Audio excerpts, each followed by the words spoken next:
नमस्कार दोस्तों, स्वागत है आपका अपने YouTube channel electrician study point पर। जैसा कि आपको मैं अवगत करा दूं, फ़िलहाल हम निम्मी के असाइनमेंटों का सॉल्यूशन स्टार्ट कर रखे हैं। तो मैंने चैनल पर फर्स्ट सेमेस्टर सेकंड सेमेस्टर का कंप्लीट असाइनमेंट सॉल्यूशन करवा दिया है। फ़िलहाल हम थर्ड सेमेस्टर का जो असाइनमेंट है उनका सॉल्यूशन करवा रहे हैं। तो थर्ड सेमेस्टर में जो डीसी जनरेटर है उसका पूरा का पूरा मैंने सॉल्यूशन करवा दिया है और उसकी अलग से चैनल पर प्लेलिस्ट भी बना रखी है। ठीक है दोस्तों। तो यदि आप चैनल पर नए हैं तो चैनल को सब्सक्राइब कर लीजिएगा और साइड में जो बेल आइकन का बटन होता है उसको प्रेस कर लीजिएगा, जिससे कि आने वाले वीडियो का नोटिफिकेशन आपको मिल सके। ठीक है दोस्तों। तो आज की वीडियो में हम डीसी मोटर के जो इम्पोर्टेंट क्वेश्चंस हैं उनको हम सॉल्यूशन कर रहे हैं। दोस्तों, ये निम्न असाइनमेंट बहुत ही आपके लिए इम्पोर्टेंट है। जैसे कि आईटीआई का एग्ज़ाम दे रहे हैं, लगभग इसी से पेपर आता है। सीटीआई का एंट्रेंस एग्ज़ाम देते हैं और तो इसी से क्वेश्चंस आते हैं और लगभग डीएमआरसी वगैरर होते हैं, इनमें से ही क्वेश्चंस उठाते हैं। ठीक है दोस्तों। तो और डीसी मोटर डीसी जनरेटर वैसे ही इंपॉर्टेंट चैप्टर होते हैं आपके इलेक्ट्रिशियन थ्योरी में। तो डीसी जनरेटर के मैंने 2 पार्ट्स में वीडियो बनाए हैं। ठीक है, तो आप उनको देखने के लिए चैनल पर विजिट कर सकते हैं।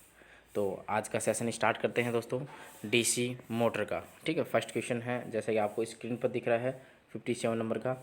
आर्मेचर जो वाइंडिंग होती है, आर्मेचर वाइंडिंग प्रतिरोध को मापने के लिए किस उपकरण का प्रयोग किया जाता है। देखो, सबसे पहले मैं बताता हूँ आपको, आर्मेचर जो वाइंडिंग होती है उसका प्रतिरोध कितना होता है। आर्मेचर वाइंडिंग का प्रतिरोध लगभग कितना होता है, 1 ओम होता है। मीन्स बहुत ही कम हो गया। कम मान का प्रतिरोध मापने के लिए किसका प्रयोग करेंगे। देखो, वैसे तो प्रतिरोध मापने के लिए मेगर का भी उपयोग करते हैं, मल्टीमीटर का भी करते हैं, सीरीज प्रकार के ओमीटर का भी करते हैं और कैल्विन ब्रिज का भी करते हैं। लेकिन यहाँ पर क्या होता है, कम मान का प्रतिरोध मापने के लिए किसका करेंगे, कैल्विन ब्रिज का उपयोग करेंगे। डी ऑप्शन इसका बिल्कुल राइट आंसर होगा। ठीक है दोस्तों। चलो, इंपॉर्टेंट क्वेश्चन था दोस्तों ये, क्योंकि अपन देखते ही क्या कि मेगर मेगर के टिक करके आ जाएंगे, लेकिन कम मान का प्रतिरोध होता है। अपन को पता है कि आर्मेचर का प्रतिरोध कितना होता है, लगभग 1 ओम, बहुत कम होता है। इस कम मान के प्रतिरोध मापने के लिए किसका प्रयोग करते हैं, कैल्विन ब्रिज का प्रयोग करते हैं। ठीक है, नेक्स्ट क्वेश्चन करते हैं 58 नंबर का। शॉर्ट और ओपन सर्किट के लिए, शॉर्ट और ओपन सर्किट के लिए आर्मेचर वाइंडिंग का परीक्षण करने के लिए किस प्रकार के उपकरण का उपयोग किया जाता है। आर्मेचर में शॉर्ट सर्किट हो जाता है और ओपन सर्किट हो जाता है, उसके लिए किस प्रकार के इंस्ट्रूमेंट का उपयोग किया जाता है। तो उसके लिए कौन सा इंस्ट्रूमेंट किया जाता है भाई, बाहरी ग्रोलर, एक्सटर्नल ग्रोलर का उपयोग किया जाता है। सी ऑप्शन इसका राइट आंसर होगा। नेक्स्ट क्वेश्चन करते हैं 59। देखो, डीसी मोटर की गति नियंत्रण की विधि बताना। सबसे पहले तो बताऊं कौन सी मोटर है ये भाई। ये आर्मेचर हो गया, ये फील्ड वाइंडिंग होगी और आर्मेचर के समांतर क्रम में क्या लगा रखा है, एक रेजिस्टेंस लगा रखा है, वेरिएबल रेजिस्टेंस या रियोस्टेट कह सकते हैं। तो आर्मेचर को क्या कर रखा है, कंट्रोल कर रखा है। ठीक है, तो इसमें क्या होता है, आर्मेचर को कंट्रोल कर रखा है, जो अपनी सीरीज फील्ड वाइंडिंग है उसको कंट्रोल नहीं कर रखा। आर्मेचर को कंट्रोल करने का मतलब होता है सामान्य गति से कम गति प्राप्त होना, और फील्ड को कंट्रोल करने का मतलब होता है सामान्य गति से अधिक गति प्राप्त करना। फिलहाल क्वेश्चन में क्या पूछा है कि डीसी मोटर की गति नियंत्रण का विधि का बनाओ। तो आर्मेचर को क्या कर रखा है, डाइवर्ट कर रखा है। आर्मेचर को क्या कर रखा है, डाइवर्ट कर रखा है रियोस्टेट के द्वारा। तो इसे क्या कहते हैं, आर्मेचर डाइवर्ट विधि कहते हैं। देखते हैं ऑप्शन कौन सा है। ऑप्शन नंबर डी इसका बिल्कुल राइट आंसर हो जाएगा, आर्मेचर डाइवर्ट विधि। ठीक है, क्योंकि आर्मेचर के समांतर क्रम में क्या लगा रखा है, एक वेरिएबल रेजिस्टेंस से कह सकते हैं रियोस्टेट लगा रखा है, जो कि आर्मेचर को डाइवर्ट कर रखा है। इसलिए इस विधि का नाम क्या होगा, आर्मेचर डाइवर्ट मेथड हो जाएगा। ठीक है, नेक्स्ट क्वेश्चन करते हैं, क्वेश्चन नंबर 60। डीसी फील्ड कोयल के लिए किस वाइंडिंग तार का उपयोग किया जाता है। मतलब कि जो डीसी फील्ड कोयल होती है, डीसी फील्ड वाइंडिंग जो होती है उसके लिए वाइंडिंग जो करते हैं उसमें कौन सा तार होता है, सुपर इनामिल्ड तार। कौन सा तार होता है, super enamelled copper wire. S E का मतलब सुपर इनामिल्ड कॉपर वायर का उपयोग किया जाता है। ठीक है, तो कौन सा ऑप्शन सही हो जाएगा इसका, इसके लिए हो जाएगा ए ऑप्शन इसका राइट आंसर हो जाएगा, सुपर इनामिल्ड कॉपर वायर। ठीक है, तांबे का तार उपयोग करते हैं। नेक्स्ट क्वेश्चन करते हैं 61 नंबर का।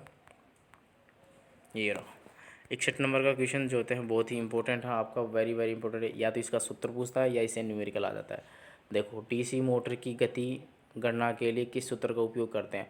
डीसी मोटर की जो गति होती है उसकी गणना के लिए किसका सूत्र कहते हैं। डीसी मोटर की गति जो होती है बैक ईएमएफ जो होता है ईबी की तो समानुपाती होता है, लेकिन जो फ्लक्स होता है उसके क्या होता है, व्युत्क्रमानुपाती होती है। ध्यान रखना, ये भी आपको थ्योरेटिकली पूछ सकता है कि डीसी मोटर की गति बैक ईएमएफ के कैसे होती है, बैक ईएमएफ के समानुपाती होती है और जो फ्लक्स होता है उसके व्युत्क्रमानुपाती होती है। ठीक है, तो इन दोनों को जब मिला के लिखेंगे तो एन बराबर क्या हो जाएगा, ई बी बटे में फाइव हो जाएगा, ठीक है, डीसी मोटर में।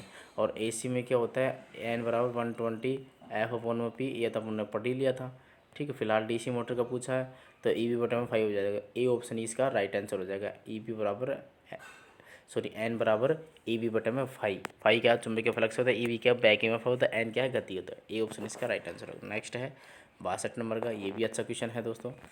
देखो क्या कर रखा है, 4 पोल डीसी मोटर की आर्मेचर में डुप्लेक्स लैप वाइंडिंग में समांतर पथों की संख्या। सबसे पहले कौन सी वाइंडिंग दे रखी है, लैप वाइंडिंग दे रखी है। कौन सी दे रखी है, लैप वाइंडिंग दे रखी है। अब इसमें लैप वाइंडिंग में क्या होता है, समांतर पथों की संख्या क्या होती है, पोलों की संख्या, किसकी संख्या, पोलों की संख्या गुणा में फ्लैक्स जो भी दे रखा है, ठीक है। अब इसमें पोलों की संख्या कितनी दे रखी है, 4 दे रखी है। अब प्लेक्स सिंप्लेक्स वाइंडिंग है तो 1 कर देंगे, डुप्लेक्स के लिए 2 कर देते हैं, ट्रिप्लेक्स के लिए 3 कर देते हैं, क्वाड्रप्लेक्स के लिए 4 कर देते हैं, ठीक है, समझ गए। जैसे यहाँ पर क्या दे रखा है, पोलो की संख्या कितने दे रखी है, 4 दे रखी है, और प्लेक्स कितना दे रखा है, डुप्लेक्स दे रखा है। डुप्लेक्स के लिए कितना रख देंगे, 2, तो पोलो की संख्या कितनी आ जाएगी, 4 दूनी 8 आ जाएगी। समांतर पथों की संख्या कितनी आ जाएगी, 8 आ जाएगी। मान लो यहाँ पर सिंप्लेक्स देता तो क्या हो जाता, 4 गुणा में 1 हो जाता, तो सिंप्लेक्स के लिए 4 हो जाता। मान लो यहाँ पर ट्रिप्लेक्स देता तो 4 गुणा में कितना हो जाता, 3 हो जाता है, क्लियर। तो 4 3 12 हो जाता है। फिलहाल क्या दे रखा है, डुप्लेक्स दे रखा है तो 4 गुणा में 2 हो जाएगा, डुप्लेक्स के लिए तो 4 दूनी 8 हो जाएगा। तो पोलो की संख्या कितनी होगी, 8 हो जाएगी, ठीक है। उम्मीद करता हूँ आपको समझ में आएगा। तो डी ऑप्शन इसका राइट आंसर हो जाएगा, डी ऑप्शन में 8 आंसर करेगा, ठीक है। चलो नेक्स्ट क्वेश्चन करते हैं, क्वेश्चन नंबर 63। डीसी मोटर में आर्मेचर के घूमने की दिशा को निर्धारित किया जा सकता है। अब देखो आर्मेचर के घूमने की दिशा, डीसी मोटर और डीसी जनरेटर दो क्यों बता देता हूँ। अब जनरेटर की बात कर रहे थे तो फ्लेमिंग का कौन सा राइट हैंड रूल लगा रहे थे। अब मोटर की बात करेंगे तो फ्लेमिंग का लेफ्ट हैंड रूल। अब आपको राइट हैंड और लेफ्ट हैंड दोनों का पता होना चाहिए। इसमें क्या होता है, लेफ्ट हैंड या राइट हैंड के अंगूठा और प्रथम 2 उंगली ली जाती है और तीनों को क्या किया जाता है, समकोण पर स्थापित किया जाता है, ठीक है। अंगूठे को और प्रथम 2 उंगली को आपस में समकोण पर स्थापित किया। अंगूठा क्या दर्शाएगा भाई, कौन सा नियम बता रहा हूँ मैं, लेफ्ट हैंड का। तो जो बाएं हाथ का नियम है वो क्या कहता है कि अंगूठा, बाएं हाथ का अंगूठा और प्रथम 2 उंगलियों को इस प्रकार समकोण में स्थापित करते हैं कि अंगूठा तो क्या करेगा, आर्मेचर के चालकों की घूमने की दिशा, और प्रथम उंगली जो होती है वो फ्लक्स की दिशा, और जो मध्यम उंगली जो होती है वो क्या करती है, धारा की दिशा को बताती है, ठीक है। ये होता है अपना फ्लेमिंग का दाएं हाथ का नियम। मोटर के लिए कौन सा होगा, दाएं हाथ का नियम, मोटर के लिए दाएं हाथ का, और जनरेटर का पूछता तो बाएं हाथ का नियम पूछता। फिलहाल क्या पूछा है, डीसी मोटर में आर्मेचर को घूमने की दिशा किससे ज्ञात कीजिए, फ्लेमिंग के लेफ्ट हैंड रूल से। सी ऑप्शन इसका बिल्कुल राइट आंसर हो जाएगा। नेक्स्ट क्वेश्चन करते हैं 64 नंबर का। What is the name of DC motor, DC motor का नाम क्या है। सिंपल सा क्वेश्चन है दोस्तों। आपको डायग्राम दे रखा है, ये आर्मेचर दे रखा है, ये फील्ड वाइंडिंग दे रखी है, आर्मेचर के समांतर क्रम में जुड़ रही है, और इसको क्या दे रखा है, सिर्फ सीधी सप्लाई दे रखी है। सप्लाई दे रखी है तो मोटर को तो अपन क्या करते हैं, विद्युत ऊर्जा देते हैं और जनरेटर से विद्युत ऊर्जा लेते हैं, ठीक है। तो ये कौन सा हो जाएगा, DC shunt motor. A option इसका राइट आंसर हो जाएगा। कौन सा हो जाएगा, डीसी शंट मोटर हो जाएगा।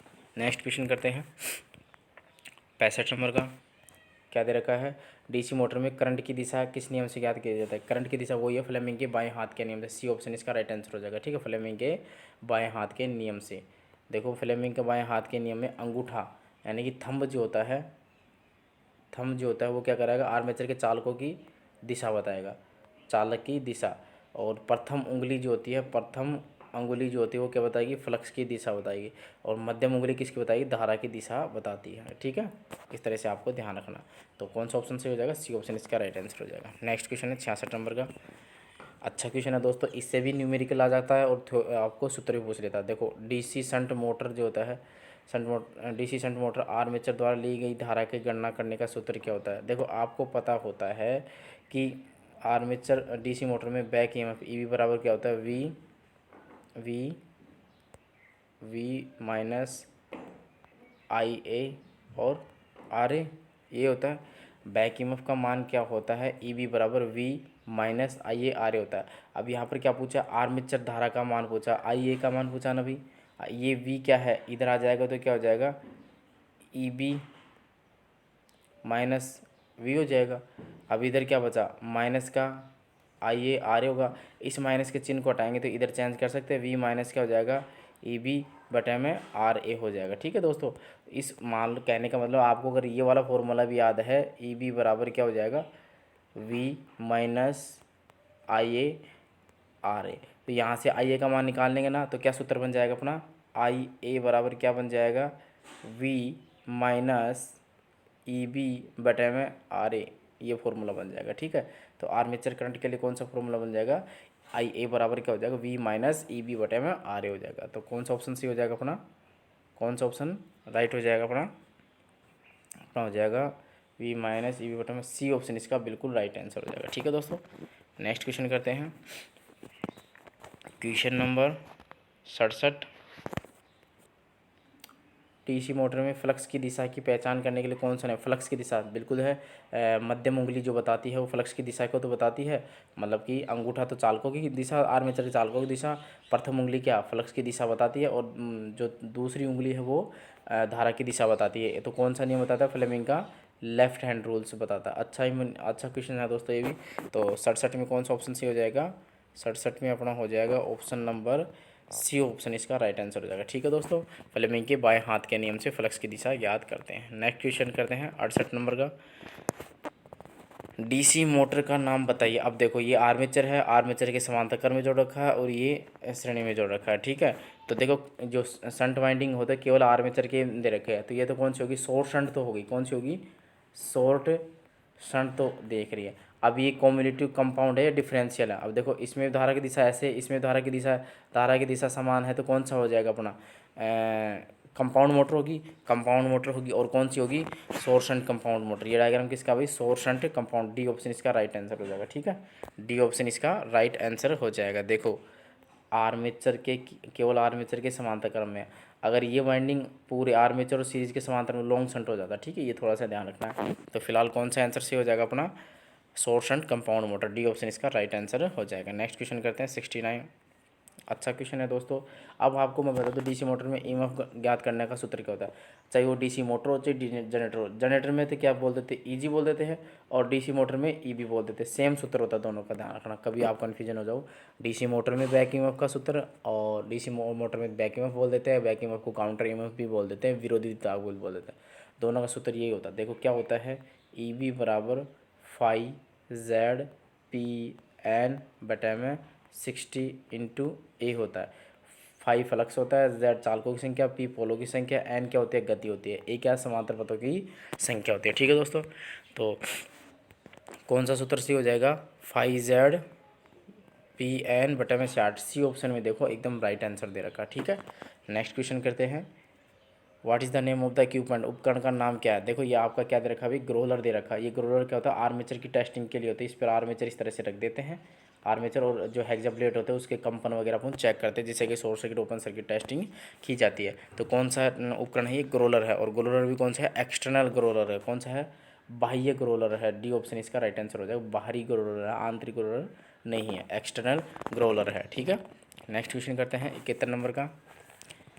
क्या कह रहा है, यदि कॉइल पिच पोल पिच से कम है, मतलब कॉइल पिच का मान जो होता है पोल पिच से कम है तो क्या हो जाएगा, शॉर्ट पिच हो गया, और कॉइल पिच से अधिक है तो लॉन्ग पिच हो गया, और बराबर है तो फुल पिच वाइंडिंग हो जाएगा। ठीक है दोनों। तो अब फिलहाल क्या है, पोल पिच से मान क्या होता है, कम होगा, कम के लिए शॉर्ट कोर्डेड वाइंडिंग, डी ऑप्शन इसका राइट आंसर है, शॉर्ट कोर्डेड वाइंडिंग हो जाएगा। ठीक है, डी ऑप्शन इसका बिल्कुल राइट आंसर हो जाएगा। यदि कॉइल पिच का मान पोल पिच से कम है तो कौन सी वाइंडिंग हो जाएगी, शॉर्ट पिच वाइंडिंग या शॉर्ट कोर्डेड वाइंडिंग हो जाएगी। डी ऑप्शन बिल्कुल राइट होगा। 72 नंबर में देखते हैं तो डीसी 4 पॉइंट स्टार्टर में होल्डिंग कॉइल से जुड़े सीरीज प्रतिरोध का उद्देश्य क्या। होल्डिंग कॉइल क्या होती है, एनवीसी होती है। कौन सी होती है, एनवीसी। एनवीसी का पूरा नाम क्या होता है, नो वोल्ट कॉइल होता है। क्या होता है, नो वोल्ट कॉइल होता है, एनवीसी का पूरा नाम क्या है। अब इसके श्रेणी क्रम में क्या होता है, एक प्रतिरोध जुड़ा होता है, उस प्रतिरोध का क्या उद्देश्य है, क्या उद्देश्य है, अभी होल्डिंग जो कुंडली होती है यानी एनवीसी में करंट को सीमित करने का उद्देश्य होता है। ए ऑप्शन इसका राइट आंसर हो जाएगा। ठीक है, समझ में आया, मतलब कि एक होल्डिंग कॉइल होती है जिसे एनवीसी कहते हैं। एनवीसी के श्रेणी क्रम में एक रेजिस्टेंस जुड़ा होता है। इस रेजिस्टेंस का उद्देश्य क्या होता है, रेजिस्टेंस क्या होता है, इसमें प्रवाहित होने वाली जो धारा होती है, एनवीसी में प्रवाहित होने वाली जो धारा होती है उसको सीमित करता है होल्डिंग करंट में। एनवीसी का पूरा नाम बता दिया मैंने, नो वोल्ट कॉइल। ठीक है, चलो ए ऑप्शन इसका राइट आंसर हो जाएगा कि होल्डिंग जो कुंडली होती है उसमें करंट को सीमित करता है कौन, सीरीज में जुड़ा प्रतिरोध। नेक्स्ट है 73 नंबर का। देखो क्या कह रहा है 73 नंबर का क्वेश्चन, डीसी सीरीज मोटर दे रखी है। कौन सी मोटर दे रखी है, डीसी सीरीज मोटर की किस गति नियंत्रण विधि द्वारा उपयोग इलेक्ट्रिक ट्रेन में किया जाता है। अब आपको ट्रेन में क्या चाहिए, सामान्य से अधिक गति चाहिए ट्रेन में, ट्रैक्शन का काम जो होता है, तो ट्रेन में गति स्पीड सामान्य से अधिक गति के लिए क्या फील्ड टेपिंग या फील्ड डाइवर्ट विधि का उपयोग किया जाता है। देखो दो विधि होती है, एक तो फील्ड डाइवर्ट विधि होती है, एक आर्मेचर डाइवर्ट। आर्मेचर तो क्या होता है, सामान्य से कम के लिए होता है, और फील्ड जो होता है सामान्य से अधिक के लिए होता है। दोनों को आपको ध्यान रखना। सामान्य से अधिक गति प्राप्त करनी है तो कौन सा होगा, फील्ड डाइवर्ट विधि। अब इलेक्ट्रिक ट्रेन में क्या होता है, सामान्य से अधिक गति प्राप्त करनी पड़ती है, इसलिए ए ऑप्शन इसका राइट आंसर हो जाएगा, और फील्ड डाइवर्ट विधि। नेक्स्ट क्वेश्चन करते हैं 74 नंबर का। संट फील्ड कोयल को डीसी 3 पॉइंट स्टार्टर में होल्डिंग कोयल के साथ श्रेणी क्रम में क्यों जोड़ा जाता है। देखो क्या कहना चाहता है क्वेश्चन, कि संट फील्ड कोयल है 3 पॉइंट स्टार्टर में, कौन सा स्टार्टर दे रखा, 3 पॉइंट स्टार्टर। 3 पॉइंट स्टार्टर का उपयोग संट और कंपाउंड दोनों के लिए होता था, उसमें होल्डिंग कोयल के साथ श्रेणी में क्यों जोड़ा जाता है। कहने का मतलब कि आपकी कौन सा है, संट मोटर है, उसमें जो ये वाइंडिंग है संट वाली, इसको जो होती है, इसको किसके श्रेणी क्रम में, एनवीसी के श्रेणी क्रम में जोड़ दिया जाता है। ये अपना आर्मेचर, देखो मैं आपको पूरा क्लियर ही कर देता हूँ। देखो होता क्या है, ये तो होती है आपकी एनवीसी, क्या होती है, एनवीसी, और इसके श्रेणी क्रम में क्या हो जाता है, एक रेजिस्टेंस लग जाता है। रेजिस्टेंस नहीं बोल सकते आप दोस्तों, या एक मिनट इस क्वेश्चन को समझते हैं 74 नंबर को।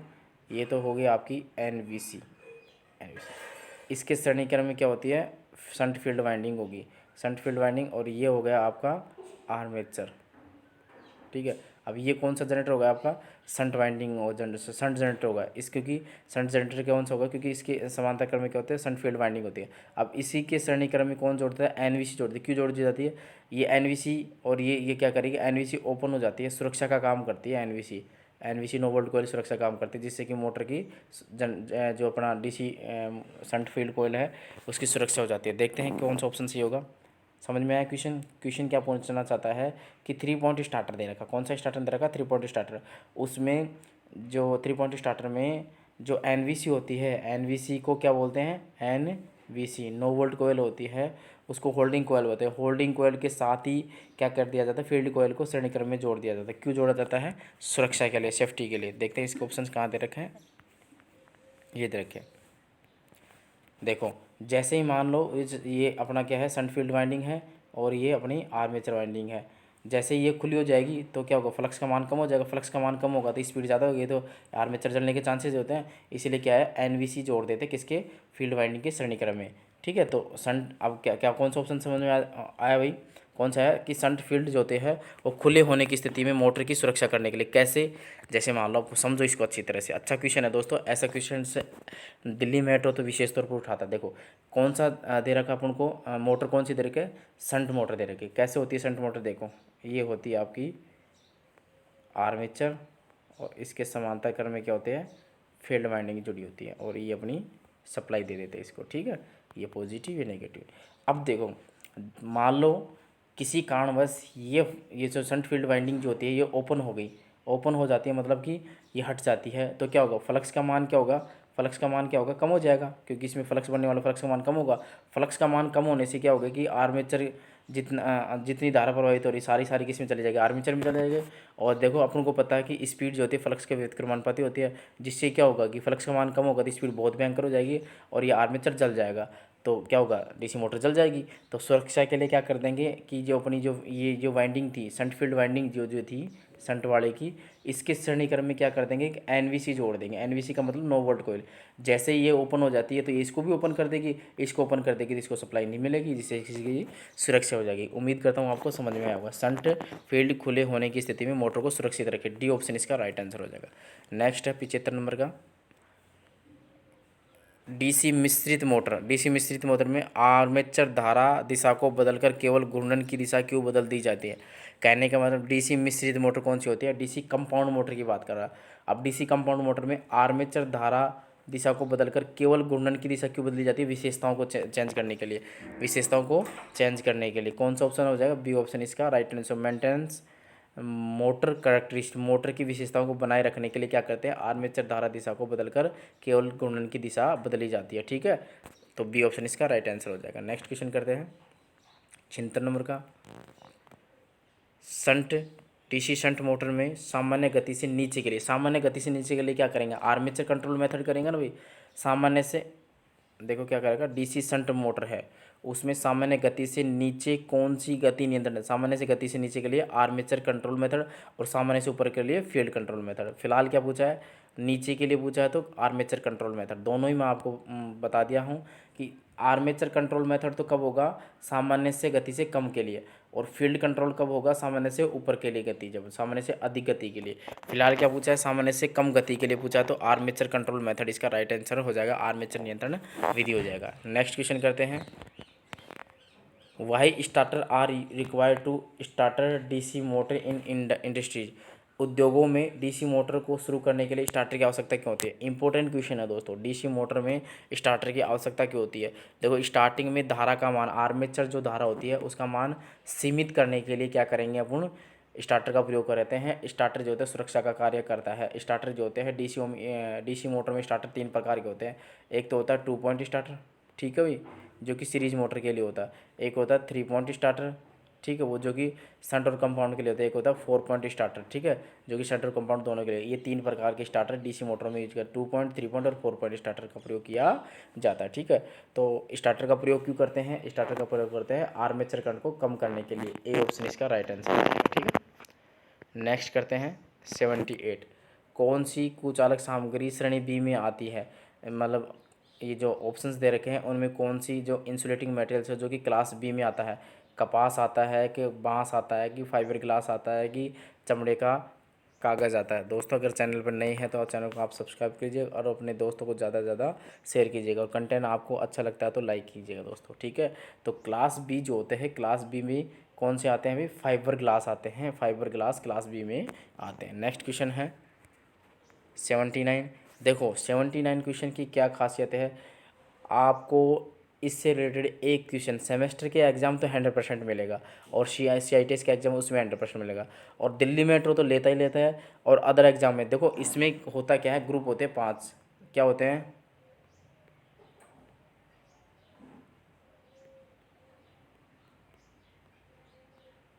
ये देखो YAEBFHC, ठीक है, ये कितने हो गए? 7 हो गए। तो सभी के लिए बता दो, वाई के लिए कितना होता है? 90 डिग्री होता है। ए के लिए कितना होता है? 105 होता है। ई के लिए कितना होता है? 120 होता है।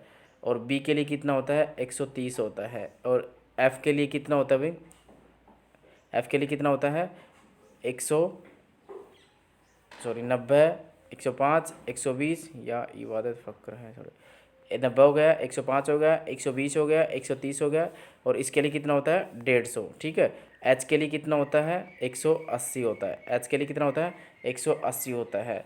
और जो अपना सी होता है वो 200 प्लस होता है, ठीक है दोस्तों, समझ में आया?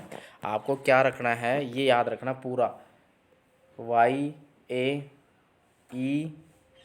इबादत, YA मैंने याद कर रखा है, या इबादत फ़क्र, सॉरी से ट्रिक से आप भी इसकी ट्रिक बना दीजिए, या YA या EB या इबादत, YAEB या इबादत फ़क्र है, सॉरी, देखो YAEBFHC, ठीक है, ये होते हैं। तो वाई के लिए कौन सा ग्रुप हो जाएगा भाई अपना? देखो मैंने ट्रिक बना रखी थी इसलिए मैंने नहीं बोल रहा था, या इबादत फ़क्र है छोरे, इस तरह से आप भी अपने हिसाब से ट्रिक बना सकते हो, क्वेश्चन सही होना चाहिए। तो वाई के लिए कितना होगा? 90 डिग्री होगा। ए के लिए कितना होगा भाई अपना? 105 डिग्री होगा, तापमान की बात कर रहे हैं। और ई के लिए कितना होगा? 120 डिग्री होगा, ठीक है। बी के लिए कितना होगा? 130 डिग्री होगा। एफ़ के लिए कितना होगा भाई? कुछ बुकों में तो 155 दे रखा है और कुछ में 150 दे रखा है, तो ऑप्शन अपन देख लेंगे। 155 दे रखा है, 150 दे रखा है। एच का कितना होगा? 180 होगा। और सी का कितना होगा? 200, 220, इस तरह से होगा, मतलब कि 200 से 180 से ऊपर वाला टेम्परेचर होगा, ठीक है दोस्तों। आप ट्रिक भी याद कर सकते हो। देखो YA या हो गया, या ई से इबादत, बै से इबादत, या इबादत, एफ से फ़क्र, है से है, सी से छोरा। मैंने आपको इस तरह से याद कर रखी है, आप भी अपने हिसाब से ट्रिक याद कर सकते हो। फिलहाल किसकी पूछी है? एफ़ के लिए टेम्परेचर पूछा है, एफ़ के लिए पूछा ना। एफ़ के लिए कितना हो जाएगा? या तो 150 दे रखा होगा ऑप्शन में, या 155 दे रखा होगा, ठीक है दोस्तों। तो देखते हैं एफ़ के लिए क्या हो जाएगा भाई। अच्छा क्वेश्चन था दोस्तों, ये एग्ज़ाम में आता है ऐसा क्वेश्चन। तो एफ के लिए कौन सा तापमान होगा 155 दे रखा है, 155 डिग्री सेल्सियस। कुछ बुकों में दोस्तों 150 डिग्री सेल्सियस भी इसका आंसर दे रखा है। अगर ऑप्शन में 150 आ जाए और 155 है तो 150 भी आपको सही करना है। अगर 150 और 155 आ जाए तो कौन सा करके आना है, 155 को राइट करके आना है। दोनों में प्रेफरेंस किसको देना है, 155, क्योंकि निम्न असाइनमेंट में 155 दे रखा है और जब भी अपन ऑब्जेक्शन लगाते हैं तो निम्न असाइनमेंट को ही सही माना जाता है। निम्न के जो कंटेंट होता है निम्न का उसी को ही सही माना जाता है प्रूफ लगाते हैं जब अपन रॉन्ग आंसर पर। ठीक है, तो फिलहाल 155 इसका राइट आंसर हो जाएगा। नेक्स्ट है निरंतर गति ड्राइव के लिए किस प्रकार की डीसी मोटर का उपयोग किया जाता है। Which type of DC motor is use to constant speed. Constant speed के लिए कौन सा होता है, शंट मोटर होती है।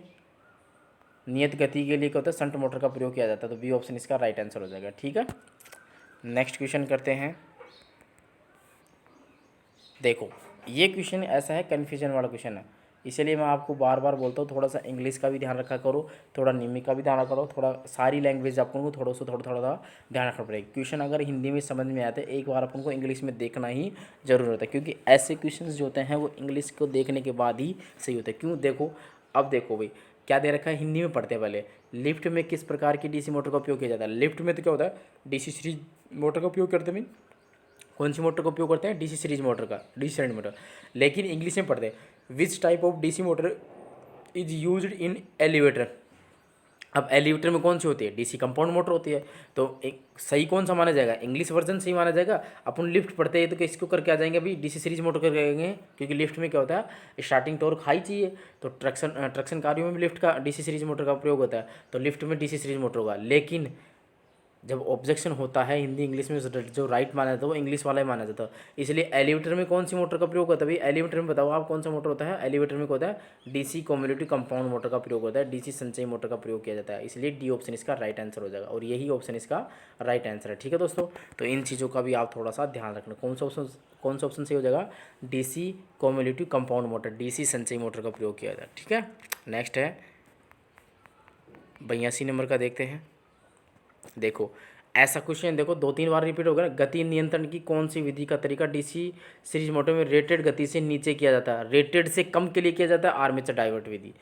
अगर रेटेड से अधिक होता तो फील्ड के लिए होता, दोनों ही आपको ध्यान रखना। रेटेड से आपको ये नीचे के लिए पूछे तो आर्मेचर करके आना और ऊपर के लिए पूछे तो फील्ड करके आना। तो फिलहाल नीचे के लिए पूछा तो आर्मेचर डाइवर्ट मेथड हो जाएगा। ठीक है, अच्छा क्वेश्चन है दोस्तों, 2-3 बार रिपीट हो गया ये क्वेश्चन। चलो नेक्स्ट क्वेश्चन है, क्या प्रभाव है अगर चलने के दौरान 4 पॉइंट स्टार्टर प्रतिरोध कट ऑफ हो जाए। क्या कहना चाहता है, what is the effect if 4 point starter resistance is cut off during running. कहने का मतलब जो 4 पॉइंट स्टार्टर है उसका रेजिस्टेंस जो होता है रनिंग के दौरान कट ऑफ हो जाता है तो क्या प्रभाव पड़ेगा, क्या होगा भाई, स्पीड जो होती है कम हो जाएगी। तो रन्स एट स्लो स्पीड, धीमी गति से चलता है। बी ऑप्शन इसका राइट आंसर हो जाएगा। ठीक है दोस्तों, नेक्स्ट क्वेश्चन करते हैं 84 नंबर का। क्या है, डीसी मोटर को संचालित करने के लिए आर्मेचर सर्किट में कार्बन कंपोजिशन